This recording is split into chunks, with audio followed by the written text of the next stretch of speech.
വിലക്കപ്പെട്ട പ്രണയം ഭാഗം 49. എബി പറഞ്ഞതും ഒട്ടും വയ്യെങ്കിലും ആമി കാറിൽ നിന്നിറങ്ങി.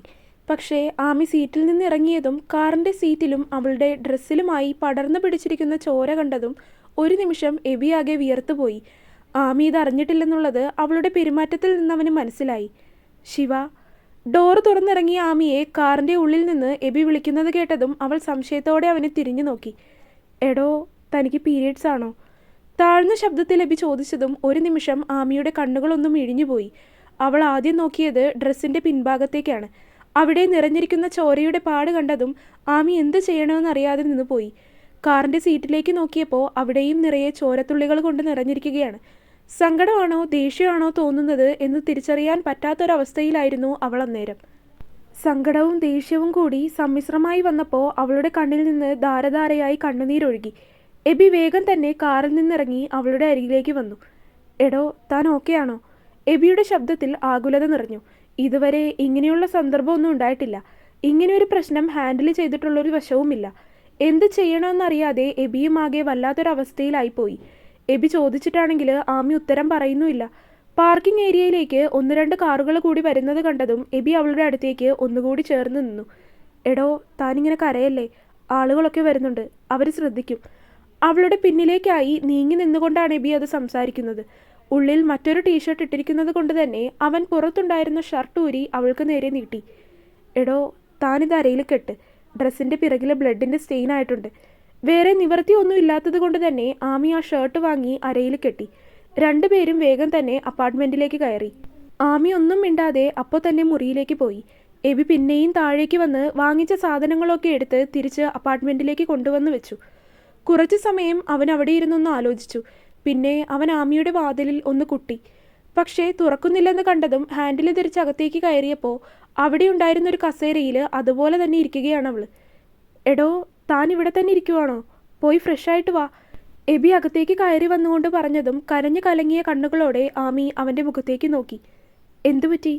അവളുടെ നോട്ടത്തിൽ എബിക്ക് പാവം തോന്നി. അവൻ അവളുടെ അടുത്തേക്ക് വന്നുകൊണ്ട് ആകുലതയോടെ ചോദിച്ചു. ഞാൻ സാനിറ്ററി പാഡ് എടുത്തിട്ടില്ല. ചേഞ്ച് ചെയ്യാൻ ഞാൻ ഓർത്തില്ല. അതാണോ?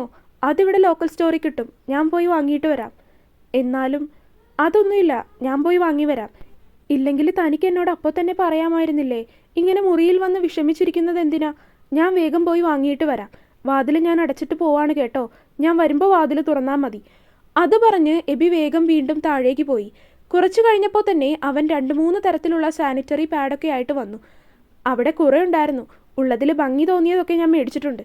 എബി പറഞ്ഞതും ആമി അവൻ തന്ന കവറും അവനെയും മാറി മാറി നോക്കി. അവൾക്ക് ഒരുപോലെ ചിരിയും കരച്ചിലും വന്നു. വേഗം പോയി കുളിച്ചിട്ട് വാ കേട്ടോ, എബി മുറിയിൽ നിന്ന് ഇറങ്ങിക്കൊണ്ട് പറഞ്ഞു. ആമി വേഗം തന്നെ കുളിച്ചിറങ്ങി. ശേഷം പുറത്തേക്ക് വന്നു.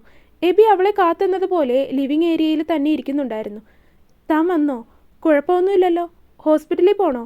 വയറുവേദന ഉണ്ടോ? അവൾ വന്ന് സോഫയിൽ ഇരിക്കുന്നത് വരെ എബി ഓരോന്നിങ്ങനെ ചോദിച്ചുകൊണ്ടിരുന്നു. ആമി അവനെ തന്നെ നോക്കിയിരുന്നു പോയി. ആകെ ആദ്യ പിടിച്ചിരിക്കുന്നത് കൊണ്ടാവും എന്ന് തോന്നുന്നു. അവൻ്റെ മുഖം ആകെ ചുവന്നിരിക്കുകയാണ്.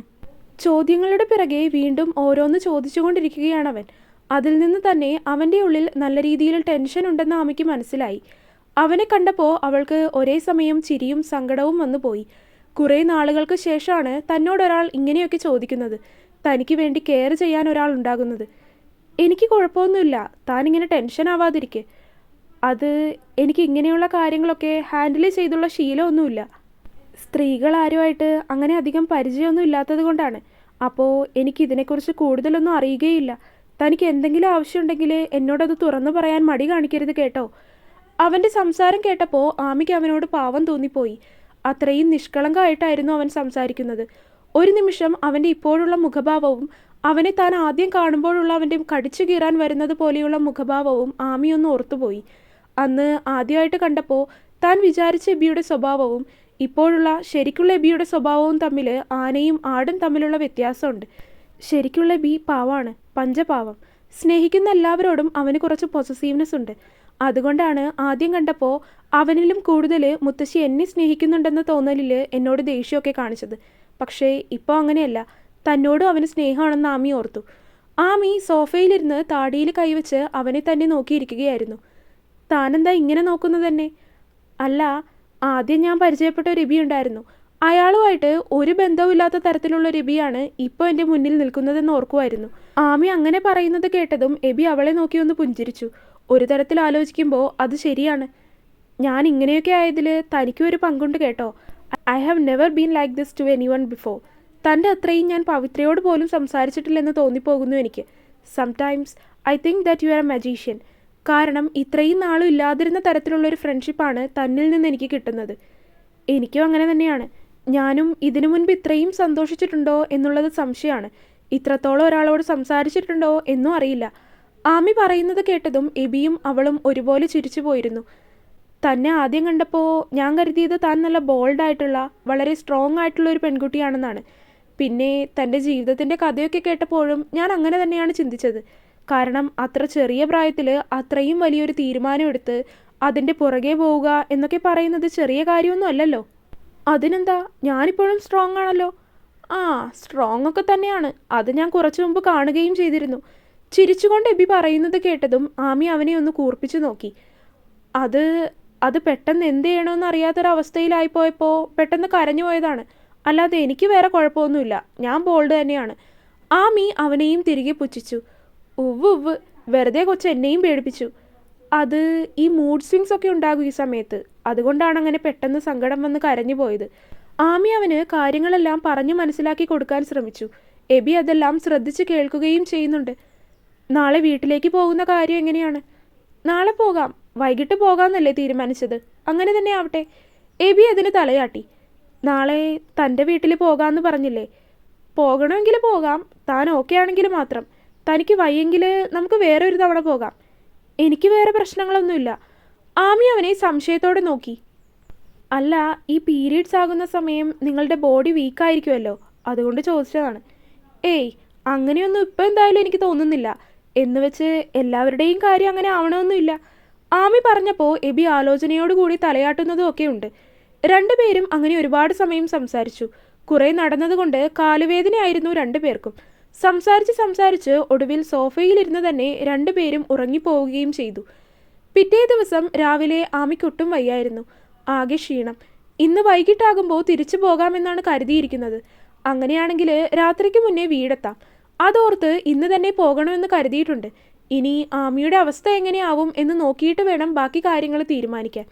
രാവിലെ മുതൽ എബി ആരോ വരാൻ കാത്തിരിക്കുന്നത് പോലെ ആമിക്ക് തോന്നുന്നുണ്ട്. 1-2 തവണ ആമി അത് അവനോട് ചോദിക്കുകയും ചെയ്തു. പക്ഷേ അവൻ ഒന്നുമില്ല എന്ന് പറഞ്ഞ് അവൾ ചോദിക്കുമ്പോഴൊക്കെ ഒഴിഞ്ഞു മാറുകയാണ് ചെയ്തത്. അവൻ്റെ സംസാരത്തിലും പെരുമാറ്റത്തിലുമൊക്കെ ആകെ ഒരു കള്ളത്തരം തോന്നി ആമിക്ക്. എടാ എബിനെ, സത്യം പറയ്, നീ എന്തോ കള്ളത്തരം ഒപ്പിക്കുന്നുണ്ട്. ഒടുക്കം അവൻ ഒട്ടും പറയുന്നില്ലെന്നായതും ബാൽക്കണിയിൽ നിൽക്കുകയായിരുന്ന എബിയെ പിന്നിൽ നിന്ന് വിളിച്ചുകൊണ്ട് ആമി പറഞ്ഞു. പെട്ടെന്ന് അങ്ങനെയൊക്കെ വിളിക്കുന്നത് കേട്ടതും എബി അവളെ ഒന്ന് തിരിഞ്ഞു നോക്കി. അവൻ തിരിഞ്ഞവളെ നോക്കിയപ്പോൾ കാണുന്നത് അവൻ എന്തെങ്കിലും ചെയ്താലോ എന്ന് കരുതി ഓടാൻ പാകത്തിന് നിൽക്കുന്ന ആമിയെയാണ്. എന്താ വിളിച്ചത്? ഞാനൊന്നും വിളിച്ചില്ലല്ലോ. അങ്ങനെയല്ലല്ലോ, മോളിപ്പോൾ എന്നെ എന്തോ വിളിച്ചു. ചേട്ടാ, അങ്ങനെയല്ലേ ഞാൻ വിളിച്ചത്? അങ്ങനെയാ വിളിച്ചത്. ആമി ഒന്ന് പരിങ്ങി. ആണോ? അങ്ങനെയാണോ? ചേട്ടാന്നാണോ വിളിച്ചത്? എബി അവളുടെ അടുത്തേക്ക് നടന്നു. അവൻ മുന്നിലേക്ക് വരുന്നതിനനുസരിച്ച് ആമി പിന്നിലേക്ക് നീങ്ങുന്നുണ്ട്. ആ, ഞാൻ അങ്ങനെയാ വിളിച്ചത്. അല്ലാതെ ഞാൻ വേറെന്ത് വിളിക്കാനാണ്? എബി ചോദിച്ചതും ആമി വളരെ നിഷ്കളങ്കമായിട്ട് തന്നെ അവനോട് മറുപടി പറഞ്ഞുകൊണ്ടിരുന്നു. അപ്പോൾ എന്നെ പേര് വിളിച്ചത് നിന്റെ പ്രേതമായിരിക്കും. അത് പറഞ്ഞതും ആമി അവനെ നോക്കി ഒരു വളിച്ചു ചിരിച്ചിരിച്ചു. അവിടെ അടങ്ങി നിന്നോ, ഇല്ലെങ്കിൽ അന്ന് പൂളിൽ വീണതുപോലെ ആകും. ഓടാൻ നിൽക്കുന്നത് പോലെ നിൽക്കുന്നവളെ കണ്ടതും എബി ആദ്യം തന്നെ താക്കീത് ചെയ്തു. പക്ഷേ അത് ശ്രദ്ധിക്കാതെ എബി മുന്നിലേക്ക് വന്നപ്പോഴേക്കും ആമി അകത്തേക്ക് ഓടിക്കളഞ്ഞിരുന്നു. നീളത്തിലുള്ള ലിവിംഗ് ഏരിയ ആയതുകൊണ്ട് തന്നെ രണ്ടുപേർക്കും ഓടിക്കളിക്കാനുള്ള സ്ഥലം അവിടെ തന്നെയുണ്ട്. ആമി ഒന്നും നോക്കാതെ അറ്റത്തേക്ക് ഓടി. അവിടെ നിന്ന് അവനെ മറികടന്ന് തിരിച്ച് ഇപ്പുറത്തെ അറ്റത്തേക്ക്. എബി അവളെ പിടിച്ചു നിർത്താൻ ശ്രമിക്കുന്നുണ്ടെങ്കിലും വരാല് വഴുതി മാറുന്നത് പോലെയാണ് ആമി അവനിൽ നിന്ന് രക്ഷപ്പെട്ട് നീങ്ങുന്നത്. 2 റൗണ്ട് ഓടി ഒടുക്കം എബി തന്നെ പിടിക്കുമെന്നായപ്പോൾ ആമി നേരെ മുറിയിലേക്ക് കയറി വാതിലടയ്ക്കാൻ നോക്കി. പക്ഷേ അതിനു മുന്നേ തന്നെ എബി വാതിൽ തള്ളി തുറക്കാൻ നോക്കിയിരുന്നു. ആമിക്ക് നല്ല ശക്തി ആയതുകൊണ്ട് തന്നെ എബി എളുപ്പം വാതിൽ തുറന്ന് അകത്തേക്ക് കയറിയിരുന്നു. കട്ടിലിലേക്ക് അവൾ ഓടിക്കയറിയപ്പോൾ തന്നെ അവളുടെ കാലിൽ അവൻ പിടിച്ചു വലിച്ചു. ദാ കിടക്കുന്നു രണ്ടും കൂടി കട്ടിലിലേക്ക്. അവളുടെ കൈ പിടിച്ച് ലോക്കാക്കി എബി അവളെ തൻ്റെ വരുതിയിലാക്കി. എന്താ എന്നെ വിളിച്ചത്? എടാന്ന്. ഇനി വിളിക്കോ? ഇല്ല. ആമി ചുമല് കൂച്ചി കാണിച്ചു. കൂടെ ഒരു ലോഡ് നിഷ്കളങ്കത. ആ, അപ്പോൾ ഇനി എന്ത് വിളിക്കും? എനിക്കറിയില്ല, ഞാൻ എന്ത് വേണേലും വിളിക്കാം. അത് മോള് തന്നെ ആലോചിച്ച് കണ്ടുപിടിച്ചാൽ മതി. എന്തായാലും പേര് വിളിക്കണ്ട, കാരണം നിന്നിലും 8-9 വയസ്സ് മൂത്തതാണ് ഞാൻ. ബഹുമാനം കാണിക്കണം. എബി അവളെ ഒന്നുകൂടി അടുപ്പിച്ചുകൊണ്ട് പറഞ്ഞതും ആമി തലയാട്ടി. ഒരു നിമിഷത്തേക്ക് അവളുടെ കണ്ണുകളിൽ എബി തന്നെ ഒന്ന് കുടുങ്ങിപ്പോയി. ശരി, സമ്മതിച്ചു, കൈവിട്. ആമി ഒന്ന് കുതറിക്കൊണ്ട് പറഞ്ഞതും എബി അവളുടെ പിടിവിട്ടു. ആമി അവളുടെ കൈ ഒന്ന് നിവർത്തി. ശേഷം അവനെ ഒന്ന് ദേഷ്യത്തിൽ നോക്കി. എങ്കിലും സത്യം പറയ്, നിങ്ങൾ എന്തോ കള്ളത്തരം ഒപ്പിക്കുന്നുണ്ട്. ആമി അവന് നേരെ തിരിഞ്ഞ് അവനെ തന്നെ ഒന്ന് സൂക്ഷിച്ചു നോക്കിക്കൊണ്ട് പറഞ്ഞു. എബി അവളെ നോക്കാതെ മറ്റെങ്ങോ നോക്കി നിന്നു. കണ്ടോ, അതിൽ തന്നെ എന്തോ ഉണ്ട്. അല്ലെങ്കിൽ മുഖത്ത് നോക്കി സംസാരിക്കുന്ന ആളാണ്, ഇതിപ്പോ നേരെ നോക്കുന്നില്ല. അതിൽ തന്നെ മുഴുവൻ കള്ളത്തരമാണ്.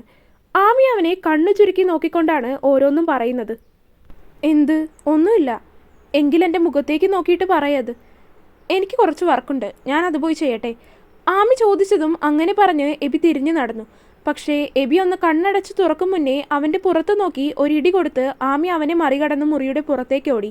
ഡീ എന്ന് വിളിച്ച് പിന്നാലെ എബിയും. വേറെ വഴിയൊന്നുമില്ല. അകത്ത് നിന്നാൽ എന്തായാലും എബി പിടിക്കുമെന്ന് ഉറപ്പായതുകൊണ്ട് ഈ തവണ എന്തായാലും പുറത്തേക്കിറങ്ങി ഓടാം എന്നായിരുന്നു ആമിയുടെ പ്ലാൻ. അതിനായി എബി വരുന്നതിന് മുന്നേ വേഗം മുന്നിലെ വാതിൽ തുറന്നതും മുന്നിൽ നിൽക്കുന്ന ആളുകളെ കണ്ടതും ഒരു നിമിഷം ഒന്ന് ആമി സ്റ്റക്കായി. ആമി നേരെ തിരിഞ്ഞു നോക്കി. എബി അവളെ പിടിക്കാൻ ഓടി വരികയായിരുന്നു. പക്ഷേ മുന്നിൽ നിൽക്കുന്നവരെ കണ്ട് അവനും ആകെ സ്റ്റക്കായി പോയിട്ടുണ്ടായിരുന്നു. തുടരും. സർപ്രൈസൊക്കെ സർപ്രൈസായിട്ട് തന്നെ ഇരിക്കാൻ വേണ്ടിയിട്ട് ഇന്നത്തെ പാർട്ട് ചെറുതാണ്. അപ്പോൾ സസ്പെൻസ് എന്താണെന്ന് അറിയാനായിട്ട് നമുക്ക് നാളെ വരെ വെയിറ്റ് ചെയ്യാം. അപ്പോൾ വീഡിയോ കണ്ടവരെല്ലാവരും വീഡിയോ ലൈക്ക് ചെയ്യുക. നിങ്ങളുടെ അഭിപ്രായങ്ങൾ എന്തായാലും അത് കമൻറ്റായിട്ട് അറിയിക്കുക. ചാനൽ ഇതുവരെ സബ്സ്ക്രൈബ് ചെയ്യാത്തവരുണ്ടെങ്കിൽ സബ്സ്ക്രൈബ് ചെയ്യുക. അടുത്ത പാർട്ടായിട്ട് നാളെ വരാം കേട്ടോ. ബൈ.